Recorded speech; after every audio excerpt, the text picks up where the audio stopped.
done so much for me, I cannot tell it all.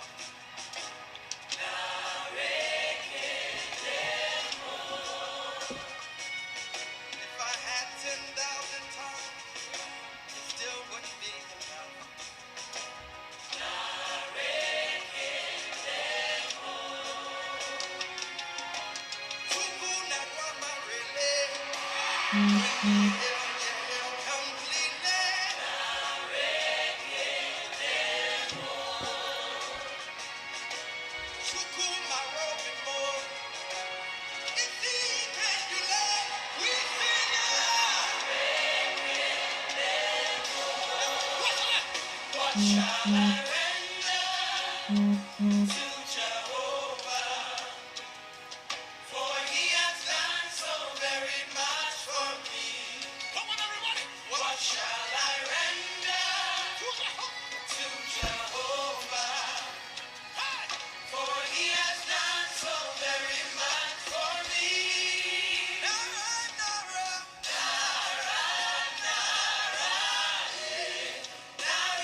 Coucou, shalom, shalom. Amen. Propre, ça va se savoir. Amen, amen, amen, amen. Je reçois. Amen. Stay blessed. Que Dieu nous bénisse. Rebecca, Solo, amour de moi, ma belle Désirée. Oui, bonsoir famille, bonsoir famille. Désolé pour mon retard. Hier, nous étions en mission, amour de moi et moi. Quand je suis quitté là-bas, je me sentais pas bien. Je suis venu, me suis couché. Le Saint-Esprit m'a réveillé à 21h30, mais je me sentais vraiment pas bien. Donc, du coup, je me suis pas connectée. Et j'avais promis aujourd'hui, servant de Dieu, la prophétesse Daniela Tell. Dieu te bénisse. De toute façon, tu es béni, tu le sais, hein, tu es béni. Donc, je disais que j'avais promis faire le direct aujourd'hui. Aujourd'hui encore, je suis sortie, pas parce que je voulais me balader, mais je suis allée en mission. Et là, je viens à peine d'arriver. Je n'ai pas envoyé de texto. J'ai dit, bon, je vais me connecter comme ça pour voir si Voilà, s'il y a des gens qui ne dorment pas et tout. Et Dieu merci, vous êtes connectés. En tout cas, Dieu vous bénisse. Oui, c'est nom de Dieu. Dieu vous bénisse et merci, merci, merci, merci d'être connectés. Je donne toute la gloire au Saint-Esprit. J'ai commencé par ce cantique-là, parce que ce cantique-là, il est profond. Ils sont deux qui chantent, hein. Donc, celui qui chante là dit, qu'est-ce que je peux donner à Dieu parce qu'il a fait trop pour moi. Voilà. Il dit, qu'est-ce que je peux donner à Dieu parce que Dieu a fait trop pour moi. Donc, quand quelqu'un se permet de dire, qu'est-ce que je peux donner à Dieu parce qu'il a fait beaucoup pour moi, le fait de ne pas, même s'il ne cite pas ce que Dieu a fait, mais on comprend que Dieu a vraiment fait pour la personne. Donc vraiment, soyez bénis, bénis, bénis. J'espère que le cantique vous a plu aussi. C'est des gens qui ont eu des témoins, qui ont vécu des faits. Donc aujourd'hui, c'est leur témoignage qu'ils expriment dans les cantiques. Voilà. Oui, ma poupée Michaela, Dieu te bénisse. Donc, je suis un peu, parce que je ne me sens pas trop bien, mais tout à l'heure, ça va repartir. Voilà, tout à l'heure, ça va repartir. Donc, voilà, je disais que c'est des gens à qui Dieu a fait du bien. Donc, quand Dieu te fait du bien dans un moment difficile de ta vie, des fois, tu n'as même pas de mots pour exprimer. C'est qu'en chanson ou c'est les larmes qui parlent à ta place. On ne pleure pas forcément parce qu'on a mal. Souvent, on pleure parce que quand on regarde de là où Dieu nous a tirés, et aujourd'hui, nous sommes à une position, souvent, ça fait pleurer. C'est pas tout qui te fait rigoler, c'est pas tout qui te fait sauter, c'est pas tout qui te fait danser. Mais il y a des bénédictions, pour ne pas dire, il y a des secours de Dieu qui te font pleurer en fait. Et d'autres mettent ça dans les cantiques. Et voilà, aujourd'hui, comme vous le savez, hein, voilà, il n'y a pas de nouvelles personnes, vous le savez. C'est une plateforme d'évangélisation. Mais l'évangélisation par des témoignages pour édifier plus d'un. Des fois, les actes parlent plus que les mots. Voilà. Des fois, tu peux ne rien dire. Mais ta façon de parler, ta façon de regarder, ta façon de te comporter peut parler plus que si tu avais ouvert la bouche. Et donc aujourd'hui, le Seigneur m'a permis de voir un témoignage qui m'a fortifié. Honnêtement, un témoignage qui m'a fortifié. Et le témoignage, c'est le témoignage de la première dame, Madame Eivé Simone Gbagbo. J'ai vu deux à trois de ces témoignages, mais il y a un témoignage que j'ai vu aujourd'hui, ça m'a vraiment touché. Et dans le témoignage, elle rendait témoignage comme ça en disant que l'homme de Dieu, elle a dit, pasteur, tu as parlé de témoignage.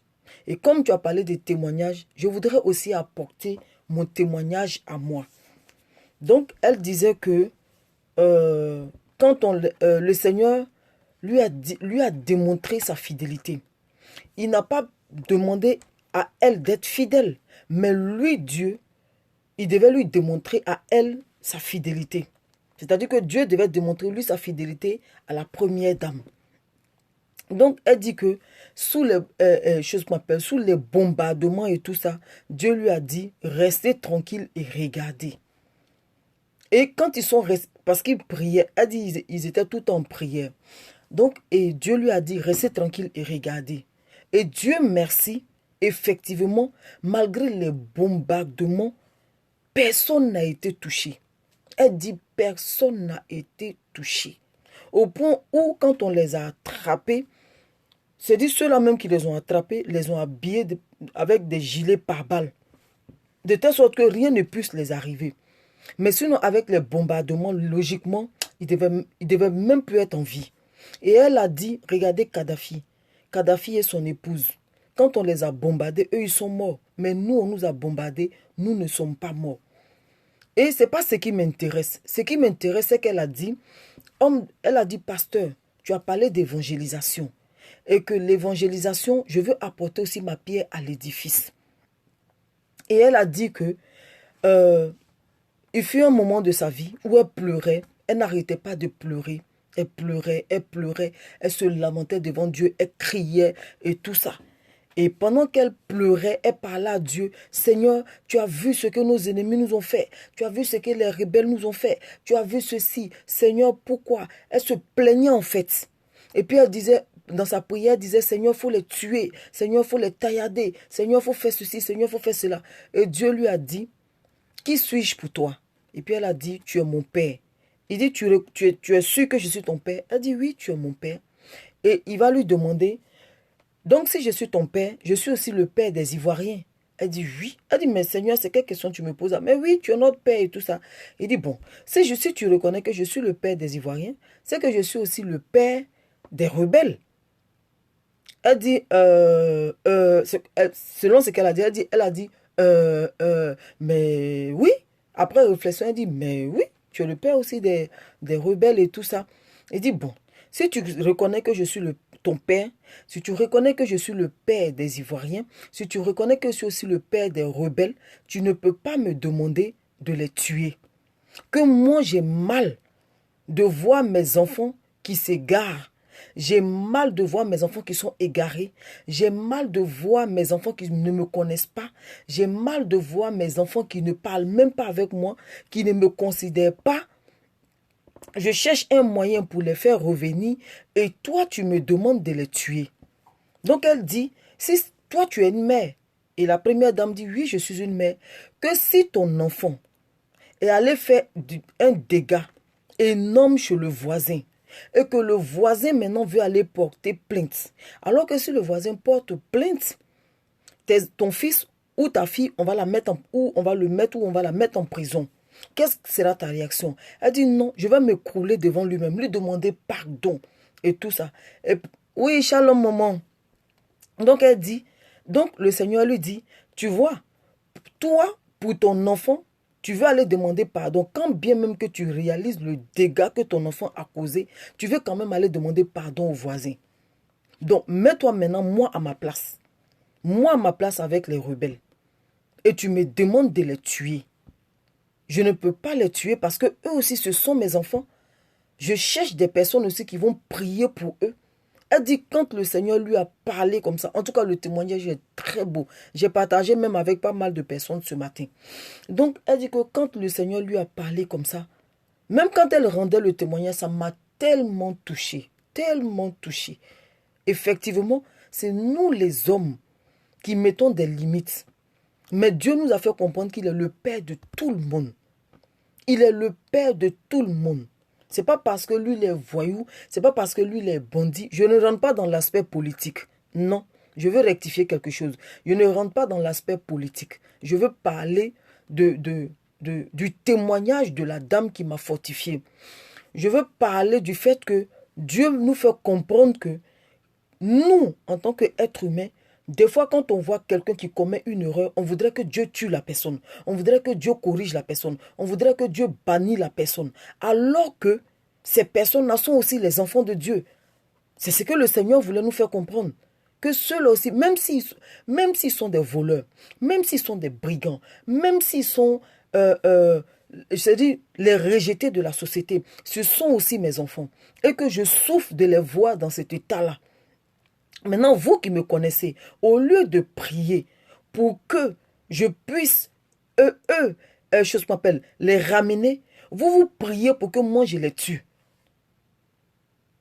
Vous voyez, vous tuez pour que moi je les tue. Le Seigneur veut nous faire comprendre par là, pour dire quoi? Pour dire que quand toi tu pries pour demander que le Seigneur tue quelqu'un, alors que toi-même là tu n'es pas parfaite, alors que toi-même tu n'es pas parfait, alors que toi-même tu es rempli de défauts, alors que toi-même, si le Seigneur veut regarder ce que tu fais dans le secret, tu ne mérites pas aussi de vivre. Son témoignage m'a fait un grand bien. Et j'ai dit, Seigneur, merci, parce que tu me donnes de penser comme toi tu penses. Tu me donnes de réfléchir comme toi tu réfléchis. J'ai eu à discuter avec une servante de Dieu avant-hier. Elle n'était pas contente d'une personne. Et elle a dit, celle-là. Je dis, non. Tu dis celle-là, c'est vrai. Mais celle-là aussi, c'est une fille de Dieu. Celle-là aussi, là, Dieu veut la sauver. Elle dit non, Dieu peut sauver tout le monde sauf celle-là. Tellement ce que la fille lui a fait, Elle trouve ça tellement grave qu'elle trouve que, parce que la fille en question, c'est une servante de Dieu. Elle allait ouvrir une œuvre. Elle dit non, celle-là ne peut pas ouvrir une œuvre. J'ai dit, tu sais, c'est que toi tu rejettes, Dieu appelle ça mon fils. C'est que toi tu rejettes, Dieu appelle la personne dans ma fille. Ce que toi tu ne considères pas, Dieu considère cela. Ce n'est pas parce que toi elle t'a fait mal que ça veut dire qu'elle n'est pas de Dieu. Non. Mais si elle est arrivée, elle qui est servante de Dieu, si elle est arrivée à te faire mal, il faut comprendre le message de Dieu. Il faut comprendre le langage de Dieu. J'ai dit certainement, c'est à toi-même que Dieu veut, c'est dans toi-même ta propre vie que Dieu veut travailler. C'est à toi que Dieu veut parler. Il dit, voici Jésus. Jésus même que nous aimons. Qu'est-ce qu'on n'a pas dit? On a dit que Jésus délivre par Baal. Oui, Jésus délivre par Baal. Jésus même, on l'a accusé qu'il sortait Marie. Qu'est-ce qu'on n'a pas dit de Jésus? Donc, si toi, tu suis Jésus, tu dois passer aussi par le même chemin. Tu dois traverser aussi ces genres de situations. Il faut qu'on t'accuse. Il faut qu'on te blesse. Il faut qu'on te frappe. Mais quand le Seigneur permet cela, c'est pour une cause. Et la cause, c'est quoi? C'est qu'il est en train de te briser au point où tout ce qu'on va te faire ne te fera pas mal. Parce que tu es maman d'une multitude. Si tu es maman d'une multitude et que déjà une seule personne tu ne peux pas supporter, ce n'est pas quand tu seras à plein temps dans le ministère que tu pourras supporter. Parce qu'à l'église, il y a des boucs qui viennent. Il y a des chiens qui viennent. Il y a des bœufs qui viennent. Il y a des taureaux qui viennent. Il y a tout genre de personnes qui viennent. Donc, si déjà une seule personne, tu trouves que celle-là seulement, Dieu ne doit pas lui pardonner, et quand tu seras sur le ministère, chose qu'on appelle les Pierre, les Paul et tout ça là, dans leur récit, ils disaient, Paul disait, je suis le pasteur de qui? Des païens. Mais qui dit païen là, dit quoi? Dit des rebelles. Qui dit païen, dit qui? Dit des personnes vraiment de caractère très fort. Qui dit païen? Dit des personnes, si vous voulez, qui ne connaissent pas le Seigneur. C'est-à-dire, ils peuvent te faire du mal sans s'en rendre compte. Ils peuvent te faire du mal et puis apprécier le mal qu'ils ont fait. Vous comprenez? Donc le témoignage de la première dame m'a vraiment fortifié et ça m'a fait du bien. J'ai dit, Seigneur, merci. Ton jugement n'est pas le jugement des êtres humains. Ta façon de voir n'est pas la même façon de voir que les êtres humains. Parce que nous, tout de suite, on tranche, on dit, oui, Seigneur, il faut faire ceci, Seigneur, non. Seigneur, comme ci, Seigneur, comme ça, Seigneur, ceci, non. Mais quand tu as une relation avec le Seigneur t'emmène à voir comme lui voit. Quand tu as une relation avec le Seigneur t'emmène à pardonner l'impardonnable. Le Seigneur t'emmène à accepter ce qu'on ne peut pas accepter. Le Seigneur t'emmène à partager ce qu'on ne peut pas partager. C'est pour ça que c'est important d'avoir une relation avec le Seigneur. C'est important de comprendre le langage du Seigneur. C'est important de parler comme le Seigneur parle. Parce que si tu ne parles pas comme le Seigneur parle, si tu ne comprends pas comme le Seigneur comprend, il te sera difficile de pouvoir marcher même avec Dieu. Parce qu'il y a des choses que Dieu peut faire, tu croiras que Dieu ne fait pas. Hier, par exemple, le Seigneur a permis que nous allions en mission. La mission, c'était quoi? J'ai eu affaire à une dame qui est catholique. Mais catholique, mais elle est braquée, mais de chez braquée, quoi. Oui, elle est braquée, mais de chez braquée. Non, moi, il y a des choses que je ne peux pas accepter. Non, moi, quand je vais dans une église, que le pasteur fait comme ça, les fidèles commencent à vénérer le pasteur, les fidèles respectent le pasteur. C'est pas ça. Et puis, le pasteur ne doit pas l'appeler papa. C'est rentré. Je l'ai laissé s'exprimer. Quand elle a fini de s'exprimer, je lui ai demandé, tu lis ta Bible? Il a dit, moi, quand je veux parler avec quelqu'un, je demande à la personne, est-ce que tu lis ta Bible? Parce que si quelqu'un ne lit pas sa Bible, ça sera difficile de discuter avec la personne. Parce que la personne a déjà entendu des personnes qui lui ont dit, si tu veux, des paroles qui l'arrangeaient elle. Donc, ça fait qu'elle campe dessus. La personne campe dessus. Donc, si toi, tu viens dire ce que la Bible dit, c'est difficile pour la personne d'accepter. Donc, si quelqu'un n'a pas lu sa Bible et que quelqu'un lui a donné une parole qu'elle veut entendre, quand toi tu viens maintenant pour dire non, effectivement, on t'a donné cette parole, mais la vraie version de la parole, la voici, mais elle vient de la Bible. La personne va te dire non, non, non, non, non, moi je ne suis pas d'accord. C'est comme si, c'est comme ça, c'est comme ça. Et Dieu merci, le Seigneur a mis les paroles qu'il fallait dans ma bouche. Quand j'ai fini de parler, elle ne pouvait plus parler. Elle dit, oui, je suis d'accord. Oui, je suis d'accord. Sur ça, je suis d'accord. J'ai dit, tu sais, elle dit, elle ne peut pas admettre que des femmes, des mamans aillent passer tout le temps à l'église. elle ne peut pas admettre ça, au point de négliger leur foyer. Je dis non, il ne faut pas dire ça. Ces mamans qui vont passer le temps à l'église, tu ne sais pas ce qu'elles ont vécu. Tu ne sais pas de là où elles viennent. Il y en a qui se sont mariés, pas parce que c'était par amour, elles se sont mariés, mais c'est par respect par leurs parents. D'autres se sont mariés par rapport à la coutume. D'autres, c'est des mariages forcés. Une personne qui s'est mariée par mariage forcé, on comprend déjà que dans son foyer, elle n'est pas heureuse. Dans son foyer, elle n'a pas l'amour qu'elle rêvait d'avoir. Donc demain, quand elle découvre Christ, et que Christ lui donne l'amour qu'un homme devait lui donner, mais elle préfère rester avec Christ. C'est ce qui fait que d'autres personnes, quand ils vont à l'église, n'ont pas envie de rentrer à la maison. Parce que quand ils viennent à l'église, ils retrouvent la paix. Étant dans l'atmosphère du Seigneur, étant dans la présence, voilà, je vais dire, étant dans la présence de Dieu, il y a une paix. Il y a un réconfort. Il y a un amour que tu trouves. Ça fait que tu ne vois pas le temps passer. Je lui ai donné l'exemple d'Anne. J'ai dit Anne, par exemple, elle était mortifiée par sa rivale. Et il y avait son mari avec qui elle ne pouvait pas lui donner un enfant. Donc, elle était malheureuse par rapport à cela. Mais un jour, elle s'est décidée de se mettre à genoux devant l'Éternel. Elle était dans la présence de l'Éternel. Elle était tellement bien dans la présence de l'Éternel qu'elle n'a pas vu le temps passer. C'est le sacrificateur qui est venu pour l'interpeller, pour la déconcentrer même, pour lui dire, Anne, je t'ai remarqué que tu as tellement bu aujourd'hui que même la prière ne sort pas, mais ce sont tes lèvres qui balbutient. Elle dit non. Que ce n'est pas que j'ai bu, je n'ai pas bu, mais je suis dans la présence de mon Dieu. Vous comprenez? Donc dans la présence de Dieu, là, on a la paix. La paix que tu ne trouves pas ailleurs, quand tu la trouves dans la présence de Dieu, tu n'as même pas envie de partir à la maison. La preuve en est, souvent quand le culte finit, tellement Dieu t'a fait du bien, tu n'as même pas envie d'aller à la maison. Tu es là, tu tournes, tu salues tout le monde, tu finis de saluer tout le monde, mais tu ne pars pas, tu es encore là. Donc vous comprenez, tu es encore là. Donc le bien que le Seigneur nous fait que quand tu es dans la présence de Dieu, tu n'es même pas pressé de rentrer à la maison. Mais ça ne veut pas dire que tu veux négliger ta maison, non. C'est parce qu'à la maison, cette paix que tu as dans la présence de Dieu, tu ne l'as pas à la maison. Donc si tu ne l'as pas à la maison, que tu l'as dans la présence de Dieu qui se trouve, qui est chose qu'on appelle le bâtiment, là où on prie, je vais appeler ça l'église, que tu te retrouves dans ta communauté. Si dans ta communauté, tu as la paix que tu n'as pas à la maison, tu as la paix que tu n'as pas dehors, tu préfères passer du temps dans ta communauté. C'est ce qui fait que, chose qu'on appelle, dans les communautés, on trouve beaucoup de femmes. On trouve beaucoup de femmes. Parce que le foyer se repose sur la femme. L'éducation des enfants se repose sur la femme. Même le bonheur du mari se repose sur la femme. Maintenant, qui s'occupe de la femme? Parce que la femme s'occupe des hommes, elle s'occupe des enfants, elle s'occupe de la maison, elle s'occupe des tâches ménagères, elle s'occupe de pas mal de choses. Mais en retour, là, qui s'occupe d'elle? Donc quand elle vient à l'église et que Dieu s'occupe d'elle, elle aussi, elle a envie de faire excusez-moi, elle a envie de faire aussi son bébé gâté. Elle a envie de faire aussi ses caprices sur Dieu. Vous comprenez? Elle a envie de faire. Donc je bénis l'Éternel parce que le Seigneur m'a donné les mots qu'il fallait. Il m'a donné les paroles qu'il fallait. Il m'a équipé même hier. C'est-à-dire quand j'ai fini de lui parler, elle-même, elle était d'accord. Et elle dit vraiment, j'ai jamais passé une soirée comme ça. Que je vois des gens à qui je pose des questions, mais aujourd'hui, vraiment c'est différent des autres.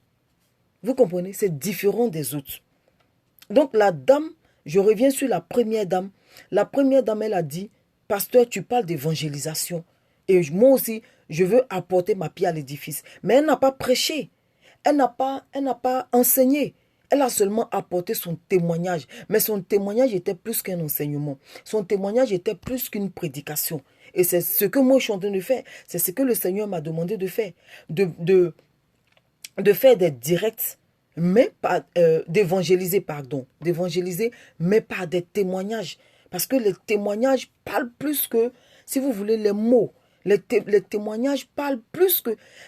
On peut raconter une histoire et 10 personnes peuvent se trouver dedans. Une histoire de quelqu'un qui a vécu, 10 personnes peuvent se trouver dedans. Mais je peux me mettre là à vouloir consoler quelqu'un. Si on fouille bien, on verra que peut-être c'est deux personnes seulement qui ont besoin de consolation. Alors que quand c'est un témoignage, presque tout le monde se retrouve là-dedans. Vous comprenez? Donc son témoignage m'a fait du bien parce que elle dit, elle aussi, elle est en train d'évangéliser, elle aussi, elle est en train d'évangéliser comme ça. Elle est en train d'évangéliser aussi, je m'appelle, comment je peux dire ça? Elle est en train d'évangéliser pour pouvoir aussi parler aux gens de ce que Dieu a fait pour elle, des merveilles de Dieu dans sa vie. Donc son témoignage m'a vraiment, vraiment, vraiment fait du bien. Et un deuxième témoignage encore, c'est un homme de Dieu qui est très connu, je vais taire le nom, un homme de Dieu qui est très connu, qui a son fils spirituel, qui, je regarde l'heure parce que je veux pas trop durer, vu qu'il s'est fait tard. Donc, c'est un homme de Dieu très connu, qui a son fils spirituel, qui est allé dans un pays pour ouvrir une œuvre. Donc, quand ce dernier est allé dans le pays pour ouvrir une œuvre, je crois que c'était ça, je sais même plus, c'est en Angleterre ou je sais plus. Mais en tout cas, il est allé entre en Angleterre ou les États-Unis. Il est allé pour ouvrir l'œuvre là-bas et ils ont acheté un bâtiment. Et quand, mon grand frère, Dieu te bénisse. Donc, quand ils sont allés, pardon, quand il est allé, il a acheté le bâtiment et ils devaient faire l'inauguration du lieu du culte, en fait. Voilà. Ils devaient faire l'inauguration du lieu de culte. Amen, mon grand frère. Amen. Merci. Toi aussi, sois béni abondamment. Et donc, qu'est-ce qui s'est passé? Donc, ils ont prévu un jour pour pouvoir faire l'inauguration, en fait. Pour ne pas dire pour dédier le lieu au Seigneur. Et donc, le sénateur de la ville s'est mis à parler parce que ils ont fait des affiches, sur les affiches, ils ont mis que le père spirituel de ce dernier devait venir. Et le père spirituel de ce dernier, c'est quelqu'un que tout le monde connaît. C'est un homme que Dieu utilise véritablement. Vous comprenez? Donc, il est très connu. Et le sénateur dit, ah bon, si c'est lui qui doit venir dans ma ville, c'est que c'est sur mon corps. Vous allez passer pour dédier ce temple-là. C'est sur mon corps, vous allez faire, vous allez ouvrir cette œuvre-là ici. Donc, quand il a dit c'est sur son corps, le fils spirituel du pasteur en question l'a appelé pour dire, ah, papa, voici ce que le sénateur de la ville dit. Et que, parce qu'on a dit que toi, tu dois venir, il dit, il ne veut pas que toi, tu viennes. Donc, comme il ne veut pas que tu viennes, alors, il va empêcher le programme. Le père spirituel dit, non, les enfants ont dit, papa, donc, dans ce cas-là, on va annuler le programme. Le père spirituel dit, on n'annule rien, on garde. À la date, là, je serai là. Il dit, c'est sur son corps qu'on va passer pour le faire. Il verra. Si c'est lui qui est Dieu ou c'est Dieu qui est Dieu, on verra. Donc, le fils spirituel a écouté son père. Il n'a pas annulé le programme. Maintenant, le jour du programme, oui, je crois le jour où, à la veille du programme, le sénateur s'habillait pour aller au tribunal, pour aller prendre un document pour pouvoir les empêcher de pouvoir, faire le programme. Donc, quand il a fini de se doucher, le sénateur a fini de se doucher, il portait son pantalon. Donc, il a mis un pied et il a mis son pied gauche. Maintenant, en voulant mettre l'autre pied, il a mis dans le même pied où il a mis l'autre pantalon. Vous comprenez? Donc, il a mis les deux pieds dans un seul trou de pantalon. En se débattant pour vouloir enlever son pied, il est tombé, sa tête a cogné, peut-être sa table, en tout cas sa tête a cogné quelque chose dans sa chambre là-bas, et il est mort. Vous comprenez? Il est mort. C'est-à-dire quand ils l'ont pris pour l'envoyer à l'hôpital, en cours de route là, le monsieur est mort. Et le programme a eu lieu. Donc les fidèles maintenant demandent, ils demandent au père spirituel, papa, c'est toi qui as prié pour qu'il meure. Il dit non, que c'est lui-même qui a dit, c'est sur son corps, nous allons passer pour faire le programme. Et vu que le programme n'est pas un programme d'homme, c'est le programme de Dieu, donc Dieu s'est chargé de lui. Est-ce que j'étais dans sa chambre? Non. Est-ce que c'est moi qui ai pris ces deux pieds pour mettre dans le trou d'un pantalon? J'imagine comment son pantalon était pour que ces deux pieds puissent entrer dans le pantalon. Parce que logiquement, le trou du pantalon, un pied déjà même, le pantalon est presque serré, au point où il s'en va mettre le deuxième pied dedans. Donc, il s'en rend compte qu'il a mis son deuxième pied dans l'autre pied de pantalon. Il veut faire ressortir. C'est comme ça qu'il est tombé. Et il est mort. Vous comprenez? C'est comme ça qu'il est tombé et il est mort. Et les fidèles maintenant vont demander si c'est lui. Il dit c'est pas lui. Il dit lui, il a sa relation avec Dieu. À moins qu'il ne soit pas un serviteur de Dieu. Quand tu as une relation avec Dieu, c'est Dieu qui combat pour toi. Quand tu as une relation avec Dieu, c'est Dieu qui est au devant de tout ce que tu fais. Quand tu as une relation avec Dieu, tu ne sors pas confus d'une situation. Si le père spirituel n'avait pas une relation avec le Seigneur, le sénateur aurait annulé. Le sénateur aurait, se serait habillé et il serait parti au tribunal pour avoir une injonction afin de pouvoir annuler le programme. Mais vu que l'homme de Dieu a une connexion, l'homme de Dieu a comment je vais dire ça, a une relation avec le Seigneur, c'est le Seigneur qui s'est occupé de lui. Parce qu'il a dit, c'est sur son corps. C'est sur son corps que l'homme de Dieu va passer pour faire le programme. L'homme de Dieu ne l'a pas touché. Son alliance avec Dieu a parlé pour lui. Sa relation avec Dieu a parlé pour lui. Son intimité avec Dieu a parlé pour lui. C'est très important, enfant de Dieu. Il y a des combats que nous ne pouvons pas mener. Il y a des combats que nous ne devons pas mener. Ces combats-là, c'est Dieu lui seul là qui mène ces combats. L'homme de Dieu était chez lui à la maison. Certainement, il est arrivé dans la ville puisque le programme se tenait soit le lendemain ou le même jour. Donc, l'homme de Dieu était là. Mais l'homme de Dieu n'a pas appelé le sénateur. Personne n'a appelé le sénateur. Le contraire, c'est le sénateur qui a menacé les gens. Mais personne ne s'est occupé de lui. Mais lui seul dans sa chambre a pris ses deux pieds et l'a mis dans le trou d'un seul pantalon. C'est-à-dire quand Dieu fait ton palabre, tu ne te salis pas les mains. Quand Dieu fait ton palabre, tu es tranquille. N'attendons pas le dernier jour. Saint-Esprit, je te donne toute la gloire. Merci pour ces témoignages et merci pour l'enseignement que tu nous apportes au nom de Jésus. Donc je dis, n'attendons pas le dernier jour. Oui, n'attendons pas là où tout est gâté. C'est ce que j'ai dit à la dame hier. J'ai dit, elle dit oui, que les hommes de Dieu, il y en a qui ne sont pas bons, qui prennent l'argent des gens, qui prennent ceci. J'ai dit, bon, je vais t'éclairer sur ça. Je ne défends pas tous les hommes de Dieu parce que le Seigneur Jésus même a dit que dans les derniers temps, il va y avoir de faux prophètes. Et les faux prophètes n'ont pas commencé, nous, en notre temps. Depuis l'Ancien Testament, il y avait déjà des faux prophètes. Quand tu prends le livre de Jérémie, Jérémie est le chapitre 25. Quand tu prends le chapitre 25, tu vois que le Seigneur a dit à Jérémie, Jérémie, va prophétise. Va prophétise. Dis-leur de ne pas écouter les prophètes dont eux-mêmes provoquent les songes. Ça veut dire que les fidèles vont provoquer des songes chez les prophètes. Il dit, va leur dire que les prophètes qui prophétisent, ce n'est pas de ma part qui prophétisent. Ce n'est pas de moi qui prophétise. Ce qu'ils disent, c'est du mensonge. Donc pour dire quoi? Pour dire que les faux prophètes, ce n'est même pas à notre temps.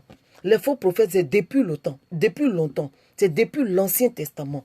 Vous comprenez? Donc je lui ai dit qu'il y a des faux prophètes. Je suis d'accord. Mais ce n'est pas tout le monde qui est faux prophète. Mais ce sont les fidèles eux-mêmes. Il dit ce sont les fidèles eux-mêmes qui ont amené les pasteurs à dévier. Je parle des vrais pasteurs. Je ne parle pas des gens qui se sont appelés. Je ne parle pas des faux pasteurs. Mais je te parle de vrais pasteurs. Il dit la plupart des vrais pasteurs, ce sont les fidèles eux-mêmes qui ont envoyé les vrais pasteurs à dévier. Pourquoi? Parce que ces fidèles-là, connaissant pas Dieu, ou d'autres connaissent Dieu, et Dieu les a bénis. Oui, bonsoir mon beau 20 gigas. Merci pour ces paroles. Dieu te bénisse. Amen. Donc, qu'est-ce qui va se passer? Je prends un exemple. Une personne, par exemple, dit Dieu, si vraiment il y a un Dieu qui existe, si vraiment tu es le Dieu créateur des cieux et de la terre, si vraiment tu es celui-là qui bénit, moi je veux te voir, moi je veux que tu me bénisses. Voilà telle société, je prends un exemple. Voici telle société que je vais créer. Aide-moi à créer la société. Et Dieu étant Dieu, ne voulant pas gâter son nom, comme on dit chez nous, ne voulant pas salir son nom, va aider la personne à monter la société. Quand la personne, avant que la personne ne monte la société, vous allez voir que souvent la personne dira, oui Seigneur, si tu me bénis, voici ce que je vais te donner. Seigneur, si tu m'aides à ouvrir la société, voici ce que je vais faire pour toi. Seigneur, voici comment je vais me comporter. Voici ceci. Dieu lui tient parole. Donc Dieu, qu'est-ce qu'il fait? Il vient, il t'aide à ouvrir la société. Et quand il t'aide à ouvrir la société, une fois que la société commence à marcher, tu commences à oublier Dieu. Donc, tu ne fais plus attention à Dieu et tout ce que tu as dit, tu n'honores plus ta parole. Mais quand tu n'honores plus ta parole, là, Dieu fait quoi? Dieu se retire et puis il te regarde. Dieu se retire. Dieu ne va pas venir faire tomber ta société, mais il se retire et puis il te regarde. Parce que quand tu as dit, Seigneur, aide-moi à faire cela, lui, quand il vient t'aider, en même temps, il te protège. Il te protège en espérant que tu tiennes parole. Mais quand tu ne tiens pas parole aux promesses que tu as faites à l'Éternel, qu'est-ce que l'Éternel fait? L'Éternel se retire et puis il te regarde. Il regarde là où tu vas arriver. Mais la nature a horreur du vide. Si l'Éternel n'est pas dans ta vie, il y a quelqu'un d'autre qui va venir. Et ce quelqu'un d'autre là, c'est lui qu'on appelle Satan, c'est lui qu'on appelle le diable. C'est lui qu'on appelle le serpent ancien. C'est lui qu'on appelle le dragon. Mais quand lui va venir dans ta vie, c'est pour faire quoi? C'est pas pour te protéger, non. C'est pour te tuer qu'il vient. Donc lui, quand il vient, qu'est-ce qu'il va faire? La parole de Dieu dit que le diable vient pour faire quoi? Il vient pour dérober, égorger et tuer. Donc quand il vient, son but c'est de quoi? C'est de te faire faillite. C'est de te conduire à la mort. Parce que si tu es quelqu'un qui est nanti et que demain tu n'as rien, mais tu pètes un câble. Mais tu cours vers la dépression. Mais quand tu as cette dépression-là, la finalité, ça te conduit où? Ça te conduit à la mort. C'est ce qu'on voit. C'est ce qui fait qu'on voit d'autres personnes se jeter. Les gens qui vont se jeter là, c'est pas parce qu'ils ont envie de se jeter.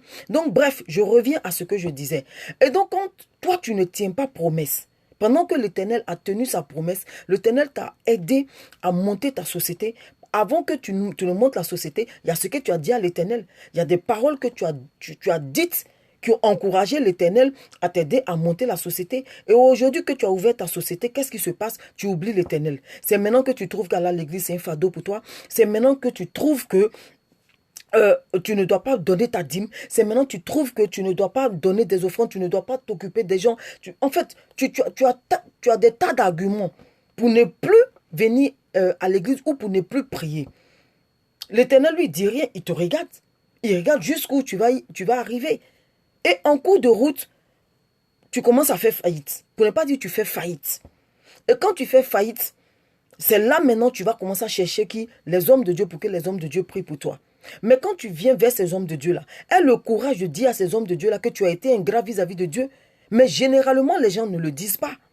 Les gens ne disent pas que, voilà, voici ce que j'avais dit au Seigneur et je n'ai pas respecté. Mais les gens viendront pour faire croire que ce sont les sorciers qui sont à leur trousse. Donc, si tu viens vers un pasteur et que tu ne lui dis pas la source des choses et que tu viens vers le pasteur en victime, mais le pasteur va prier pour toi en tant que victime. Mais quand le pasteur prie pour toi en tant que victime, là, ça ne règle pas ton problème.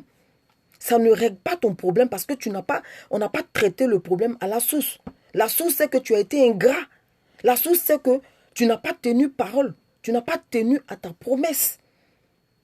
Et donc, qu'est-ce que tu vas faire? Pour que le pasteur puisse véritablement prier pour toi, ou bien quand le pasteur finit de prier pour toi, tu lui tends une offrande. Mais le pasteur ne va pas refuser. C'est ce que j'ai dit à la dame. Il a dit non, le pasteur ne va pas refuser. Pendant que toi-même, tu connais la source de ton problème. La source de ton problème, c'est que tu as été ingrat. Mais si le problème n'est pas traité à la racine, si tu veux donner 20 000 euros au pasteur, le pasteur va prendre.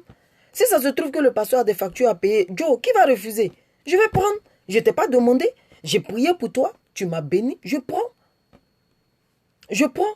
Et la dame dit oui, effectivement, c'est vrai. J'ai dit, tu vois. Donc, la plupart, je ne dis pas tous les pasteurs, mais la plupart des pasteurs, ce sont les fidèles qui les ont fait dévier. Parce que le fidèle, quand il vient, il ne dit pas la vérité quand il vient. Il ne dit pas la vérité. Il n'explique pas comme on le dit, il n'explique pas le fond du problème. Il vient, pasteur, je ne comprends pas, dans ma famille c'est comme ça, dans ma famille c'est ceci, voilà, je prends un exemple. Oui, c'est la sorcellerie qui bat son plein, c'est ceci, c'est cela. Mais selon ce que tu dis au prophète, le prophète va prier par rapport à cela. Selon ce que tu dis au pasteur, le pasteur va prier par rapport à cela. C'est comme le Seigneur. Le Seigneur dit quoi? Il dit, je ferai ce que vous aurez dit à mes oreilles. Donc, si tu viens, que tu caches tes transgressions et que tu veux expliquer ce que tu veux expliquer, on va prier selon ce que tu as expliqué. Le pasteur ne peut pas être un devin pour deviner que oui, voici. Si Dieu n'a pas révélé au pasteur que non, ce que la personne raconte, en fait, ce n'est pas le vrai problème, mais le problème, c'est tant. Il y a des gens qui ont été dévoilés comme ça à l'église, qui viennent par rapport à un sujet ou par rapport à un problème, mais en réalité, ce n'est pas ça le vrai problème. Le vrai problème, il est là que la personne n'a pas expliqué.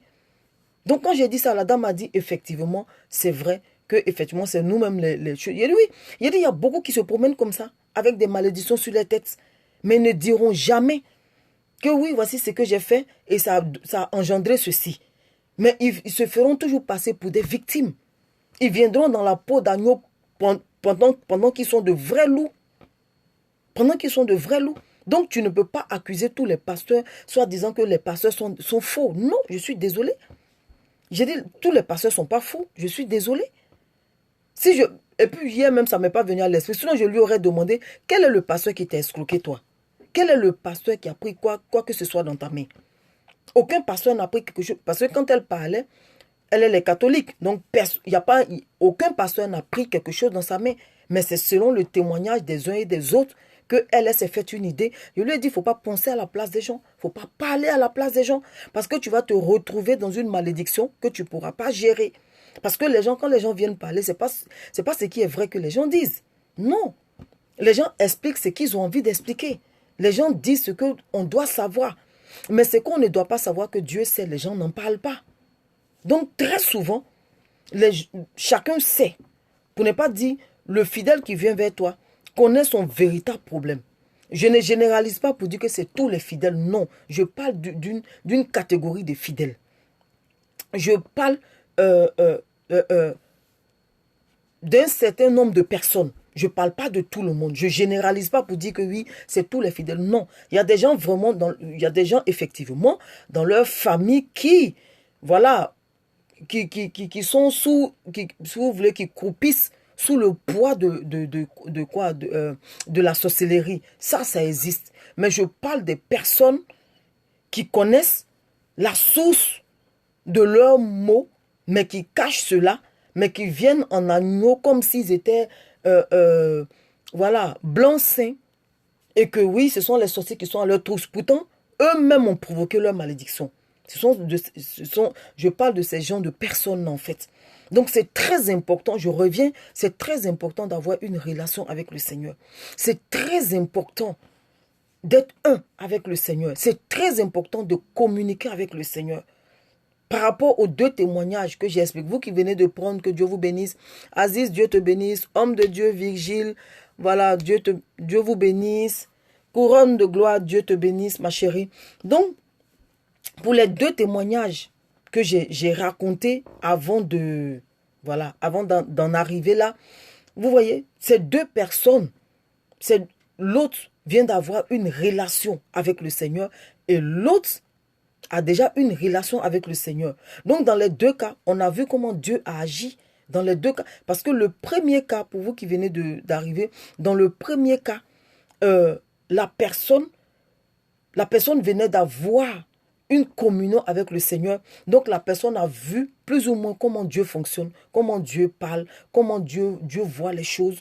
La personne a compris que le jugement de l'homme n'est pas le jugement de Dieu. Que ce qu'elle a rejeté, Dieu a dit non. Que ce que tu rejettes là aussi, ce sont mes enfants. Ce que tu rejettes là, ce sont mes enfants. Et que j'ai mal de les voir se perdre. Donc, vous qui me connaissez, qu'est-ce que vous devez faire? Vous devez être à la brèche pour prier. Vous devez être là pour prier pour eux. Et non demander que moi je les tue pendant que eux aussi sont mes enfants, comme toi qui demandes que je les tue. Et le Seigneur a fait comprendre à la dame que tu as des enfants. Est-ce que si ton enfant fait une gaffe et que la personne à qui, ton enfant fait un dégât dans la vie de quelqu'un, la personne à qui ton enfant a fait le dégât dans sa vie et que la personne veut aller à la police, est-ce que toi tu permettras que la personne aille à la police? La dame a dit non, que je ne permettrai pas. Le contraire, je vais m'écrouler devant la personne pour lui demander pardon. Le Seigneur dit, tu vois, pour ton fils, malgré que tu sais que les gaffes que ton fils a commis, sont pas bons, une gaffe, pardon, sont pas bonnes, mais toi, tu as le courage de demander pardon. Et à moi, le Père, tu viens me demander de pouvoir tuer aussi mes enfants qui sont tes frères. Au lieu de prier pour qu'ils changent, au lieu de prier pour le salut de leur âme. Donc, eux là, Jésus n'est pas mort pour eux aussi. Jésus est aussi mort pour eux. Vous comprenez? Et le deuxième cas, l'homme de Dieu a une relation avec le Seigneur. Et l'homme de Dieu voulait, si vous voulez, un sénateur voulait empêcher l'homme de Dieu de pouvoir exercer son ministère. L'homme de Dieu ne s'est pas opposé à l'homme, n'est pas rentré en conflit avec l'homme, mais il s'est seulement adressé au Seigneur en disant, Seigneur, soit c'est le sénateur qui est Dieu ou c'est toi qui es Dieu. Et le sénateur, lui seul, est mort dans sa chambre, sans que personne ne l'ait touché. Ils n'ont même pas fait de réunion de prière pour dire, venons, on va prier pour qu'il meure. Non, c'est l'homme de Dieu seul qui s'est levé et qui a parlé à son Dieu, ayant une alliance avec Dieu, ayant une communion avec Dieu, ayant comment je dis ça encore, ayant, oui, une communion avec Dieu, a parlé à son Dieu, ayant une relation, c'est ce que je cherchais, ayant une relation sincère avec son Dieu, a parlé à son Dieu. Et quand il a parlé à son Dieu, il était tranquille chez lui là-bas. On annonce la mort du sénateur, soit disant que le sénateur est mort chez lui et qu'on a retrouvé ses deux pieds dans le trou d'un seul pantalon. Donc j'imagine comment son pantalon est pour que ses deux pieds puissent se retrouver dans le trou d'un seul pantalon. Déjà, quand on met un pied dans un pantalon, il n'y a plus de place même pour pouvoir mettre une main pour dire un pied. Donc le Seigneur s'est occupé de lui. Pourquoi? Parce que le monsieur avait une relation avec lui. Donc c'est très important, chose qu'on m'appelle bien-aimé. C'est très important d'avoir une relation avec le Seigneur.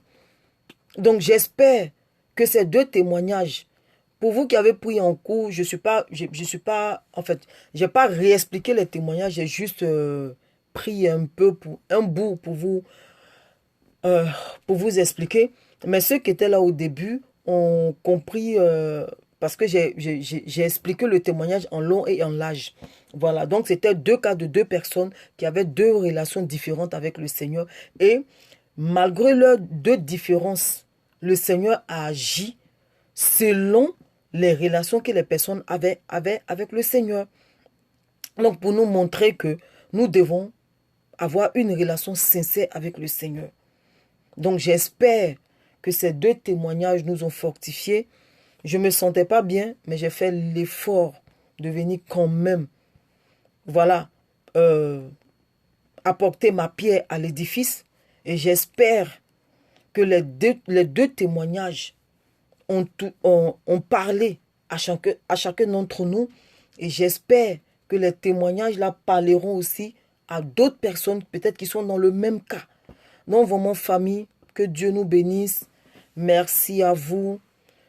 Je n'ai même pas dit à quelqu'un que j'allais me connecter. Je me suis connectée comme ça.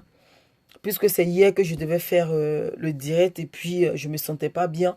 Et aujourd'hui, voilà, j'ai forcé pour pouvoir faire le direct. Vraiment que Dieu vous bénisse. Je ne pouvais pas... non, je ne pouvais pas m'asseoir. Je ne pouvais pas ne pas faire le direct parce que je ne me sentais pas bien. Ça me rendait plus malade même de ne pas faire le direct. Vraiment, ça me rendait plus malade. Donc, voilà, que Dieu nous bénisse. Et puis, à jeudi prochain, par la grâce de Dieu, et voilà, que Dieu nous bénisse. Les hommes de Dieu, que Dieu vous bénisse. Et puis, famille, on est ensemble. On est ensemble, famille. Voilà. Le cantique là m'a beaucoup parlé. Voilà, je vous aime dans le nom du Seigneur. C'est quelqu'un qui dit, dans ce cantique, il dit, qu'est-ce que je peux donner à Dieu? Qu'est-ce que je peux donner à Dieu? Parce que Dieu a fait beaucoup pour moi. Donc quand quelqu'un dit Dieu a fait beaucoup pour... Quand quelqu'un dit Dieu a fait beaucoup pour lui, amen, je reçois. Amen, je reçois. Je reçois. J'ai dit ici que à chaque fois que je dois faire un direct, je suis beaucoup attaqué. Voilà, je suis beaucoup attaqué. Mais aujourd'hui, je voulais pas céder. Hier, je me sentais vraiment mal. Mais aujourd'hui, non. Je dis non et non. Je me suis levé, je dis non. Donc voilà, que Dieu nous bénisse. Bisous à tout le monde. Et puis à jeudi, je suis guéri au nom de Jésus. Voilà, c'est ça, il dit. Parce que Dieu a fait beaucoup pour moi.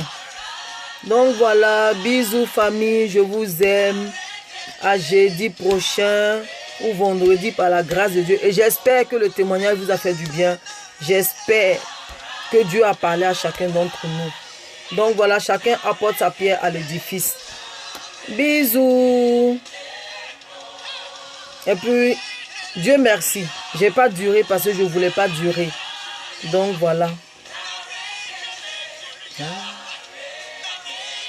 Bisous, bye bye. Je vais raccrocher.